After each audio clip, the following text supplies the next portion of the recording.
তুমি কি আমাকে ভালোবাসো? বাসি। তোমার আমার রিলেশন আমার বাবা কখনোই মেনে নেবে না। আমি আজকে রাতে তোমার জন্য ওয়েট করবো। যদি না আসো তাহলে আমাদের রিলেশন এখানেই শেষ।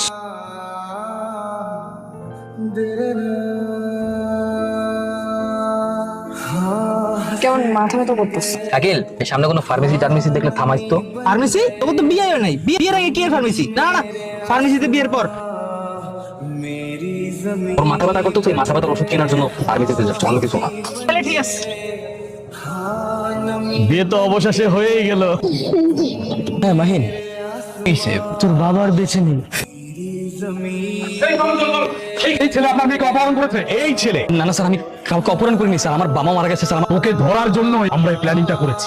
স্যার আমি আমার নিজের ইচ্ছে গিয়েছি, কেউ আমাকে অপহরণ করেনি। আমার বয়স এখন 18 বছর প্লাস, আর আমরা কোড রেজিস্টার করে বিয়ে করেছি। আপনি দেখতে পারেন। আমি আমার মেয়ের জামাতা হিসেবে জকির নিচ্ছি। এই ছেলে, এখনো বোকার মতো দাঁড়িয়ে আছো কেন? তোমার বাবাকে নিয়ে বাসায় আসো, আমাদের বাসায় অনেক কথা আছে।